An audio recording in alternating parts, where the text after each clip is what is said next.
बोले परीक्षित जी बोल पड़े सरकार ये प्रेम ये जरा नेक ये विदुर जी कौन थे नेक जा प्रसंग पे भी प्रकाश डाल दीजिए। बोल पड़े यदा तो राजा स्वसुतान साधु पोषण अधर्मेण विनष्टे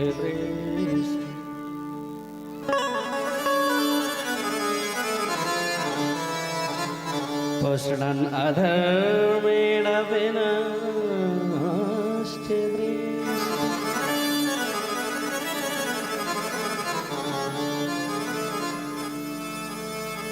बोल बड़े बड़े विस्तार से कि पांडवों के साथ जब अन्याय कर रहे थे कौरव पक्ष, तो ध्यान देना कि कौरव पक्ष में भी एक धर्म के रूप में विदुर जी थे और पांडवों के पक्ष में धर्म के रूप में महाराज युधिष्ठिर थे।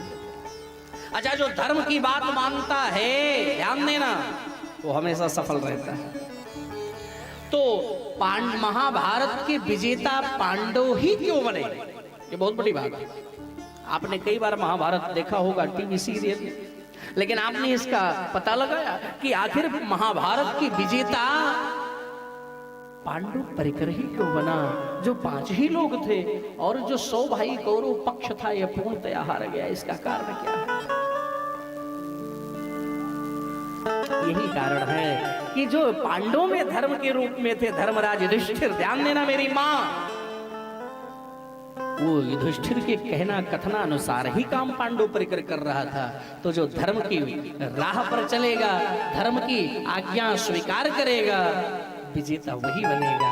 और कौरव पक्ष में धर्म के रूप में विदुर जी थे और कौरव पक्ष में धर्म की बात कोई सुनता नहीं था।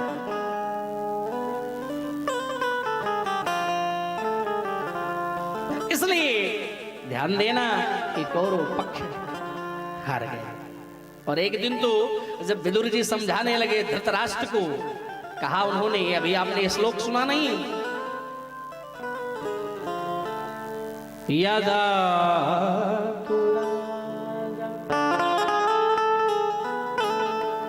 स्वसुतान साधु, हे विनष्ट दृष्टि का, बोले वो तो पहले से ही अंधे हैं। बोले बाहर वाली आंख तो पहले से गायब है, अंदर वाली भी आंख गायब हो गई। एक दिन समझा रहे थे विदुर जी कि भैया अगर हमारे एक बेटे के कारण से महाभारत का युद्ध पैदा हो रहा है तो उस बेटे को घर से बाहर निकाल देना चाहिए। एक बेटे के अगर हमारे हाथ में एक फोड़ा हो जाए ना, डॉक्टर साहब बोले भैया इस हाथ को कटवा दीजिए, नहीं, इसी हाथ की वजह से संपूर्ण शरीर ही बर्बाद हो जाए। तो बुद्धिमानी इसी में है कि इस हाथ को ही कटवा देना ही ठीक रहेगा।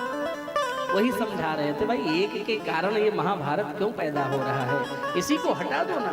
और दुर्योधन ने सुन लिया, सो नाना प्रकार की उल्टी सीधी बात करने लगा। अरे तुम्हें इस परामर्श के लिए बुलाया किसने था भाई विदुर जी?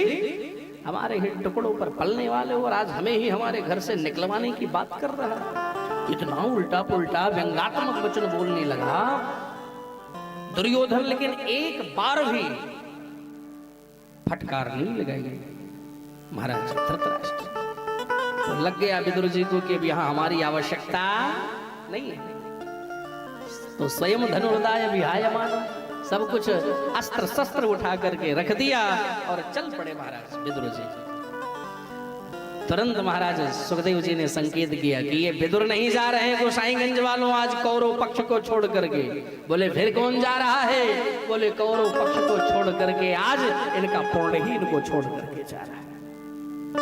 याद होगा कि जब लंका में विभीषण विराजमान थे तब तक लंका सुरक्षित थी, और जिस दिन से लंका का परित्याग करके महाराज विभीषण चले, रामायण में गोस्वामी जी ने संकेत दे दिया।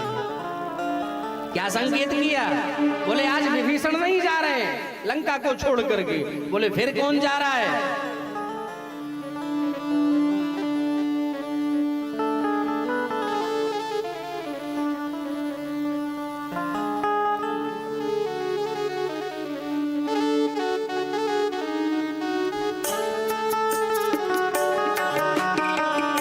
हंस कहीं चला विभीषण जब ही हंस कहीं चला विभीषण जब ही हंस कहीं चला विभीषण जब ही आयुहीन भय सब तब ही आयुहीन भय सब तब ही हंस कहीं चला विभीषण जब ही हंस कहीं चला विभीषण जब ही आयुहीन भय सब तब क्या बात है? आयुहीन मधुर चौपाई रामायण की संदेश भरी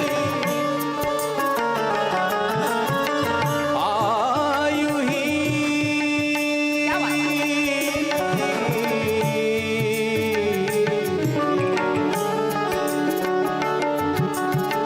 भय सब तब ही आयुहीन भय सब तब ही हंस गए चला गम ब गम ब गम गम ब म गरे द मगरे द धनि द गम प द धनि द प गम प म गरे द हंस कहे चला विभीषण हंस कहे चला विभीषण जब ही हंस कहे चला हंस कहे चला हंस कहे चला क्या कह रहे हैं? आयुहीन भय, जोर से बोलो, आयुहीन भय सब तब ही अस कहीं चला विभीषण जब ही। बोले विभीषण नहीं, आज लंका के निशाचरों के आयु का हरण करके ही महाराज विभीषण जा रहे हैं। तो कहने का तात्पर्य यही है, आज विदुर नहीं, बोले आज कौरवों का फूल नहीं लेकर जा रहे हैं। और विदुर जी घर में गए, भगवान आए समझौता करने के लिए। तो विदुर जी और विदुरानी बड़ी तैयारी की कि हो सकता है प्रभु मेरे भी घर आए। लेकिन जब प्रभु आए समझौता करने के लिए, समझाने लगे, भाई देखो 5 गांव तो इन लोगों को दे ही दो। इस कदर बड़े अच्छे भाव से समझाए। बिगड़ गया दुर्योधन सुचक्रे नेव दास्यामि बिना युद्धेन केशवा। बिना युद्ध के सुई के नोक की बराबर भी भूमि में देने वाला नहीं। भगवान भी नाराज हो गए, दुर्योधन जानते नहीं हो तो युद्ध क्या होता है? अरे अपनी नानी से गोद में बैठ करके कभी युद्ध की कहानी सुनी होगी। युद्ध की विभीषिका क्या होती है ये आपको मालूम नहीं। युद्ध होने के बाद में कितनी माताएं विधवा हो जाएंगी, कितनी माताओं का सुहाग उजड़ जाएगा, कितने बच्चे अनाथ हो जाएंगे, ये तुम्हें क्या मालूम? युद्ध की बात करते दुर्योधन के हाथ को कृपाचार्य से धृतराष्ट्र सबने समझाए, क्या कर रहे हो, क्या बोल रहे हो, समझ रहे हो? द्वारिकाधीश नाराज हो रहे हैं। अरे सरकार ये सब छोड़ो, मेरी माँ ने आपके लिए 56 प्रकार के भोजन बनाए, आप जरा एक बार उसको चख लो। बोले देखो भाई, भोजन 2 ही परिस्थिति में किया जाता है। भोजन लाल जी, अरुण जी, भोजन केवल 2 ही परिस्थिति में गुप्ता जी किया जाता है। बोले किन किन? किन किन? या तो खाने वाले के पेट में भूख हो, यानी चूहे दौड़ रहे हो, भाई 2 दिन हो गया खाया नहीं, बड़ा भूख लगा।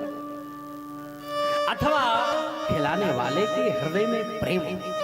अगर भूख नहीं भी है हमारे पेट में, अगर खिलाने वाले के दिल में प्रेम है ना, तो जबरदस्ती फिर भी हम 2 रोटी खाई लेते। ध्यान देना दुर्योधन, ना हमारी ऐसी हालत है कि मैं भूख के बगैर रह ना पाऊं, और ना तुम्हारे दिल में इतनी श्रद्धा है कि मुझे जबरन खाना पड़े। और वैसे ही ऑलरेडी हमारा निमंत्रण तो हमारे विदुर काका जी के यहाँ है। सो विदुर जी बोले भैया जागो, का भरोसा कब जाने हमारे घर में आ जाए। दौड़े भागे गए कि जाए बाजार से कुछ माखन मिश्री ले आवे, लड्डू मड्डू ले आवे, जाके तहीं खावे पीवे के तहीं। और उधर वो गए, यहाँ से भगवान द्वारिकाधीश सने नीचे आए, और वहां से चलते विदुर जी के घर में पहुंच गए, और बाहर से ही आवाज लगाए, अरे काकी। सोई विदुरानी तो भगवान की आवाज आवाज को सुनकर के ही प्रमुदित हो गई, दौड़ी भागी दौड़ी भागी दौड़ी भागी आई और गेट खोल करके जो भगवान का दर्शन करती हैं अत्यंत गदगद हो जाती हैं। भगवान के हाथ को पकड़ कर लाती हैं, पूरे आंगन में घुमाती, लाला इधर बैठना इधर बैठना इधर बैठना इधर बैठना इधर बैठना, एक पाटे को लेकर के पूरे आंगन में घुमाने के बाद में पाटे को सीधा नहीं अब पाटे को उल्टा कर देती है और उस पर भगवान को बिठा देती है। भगवान भी बैठ जाते हैं, बिल्कुल कुछ सुध बुध भूल गए भगवान की मैं कौन हूँ, कहाँ आया हूँ। और फिर भगवान पेट पर हाथ फेर कर बोले काकी मुझे भूख लगी। अच्छा भूख लगी? हाँ भूख लगी। सोई दौड़ी भागी ए लाला देख तेरे काका गए हैं तुम्हारे लिए कुछ खावे पीवी के ताई बाजार से व्यवस्था करने के लिए, तब तक हमारे यहाँ कदली का फल है, यही फल मैं आपको खवाऊंगा। सो दौड़ी दौड़ी लेकर के आई और भगवान के स्वरूप को निहारती जा रहे हैं और केला नहीं अपितु केले के छिलकों को पवाती जा रहे हैं। भगवान भी भाव और प्रेम में उसी छिलके को खाए जा रहे हैं। खाते गए खाते गए, जब विदुर जी घर में आए और इस दृश्य को देख करके अवाक रह गए, ये क्या हो रहा है। विदुरानी को हाथ पकड़ के हिलाए, ए होश में है तो क्या कर रही है, बावरी है कि कहा तू जे कहा खवा रही है अपने कन्हैया को, अरे ये छिलके पवा रही है या केला खिला रही है। अरे राम हे प्रभु क्षमा करें क्षमा। हे प्रभु आपको तो बताना चाहिए था कि ये छिलके पवा रही है। भगवान बोले काका हमारी काकी मुझे क्या खिला रही थी, हमें तो खुद होश नहीं था, हमें तो खाता गया।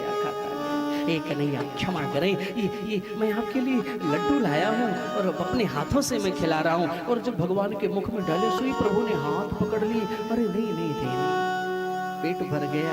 एक बात कहूँ काका बोले क्या, बोले जो आनंद उस छिलके में आ रहा था वो आनंद यहाँ नहीं प्राप्त हो रहा है हमारा, क्षमा करें क्षमा करें। क्या सुंदर भाव, ये भक्त प्रेम है ही कुछ ऐसी चीज।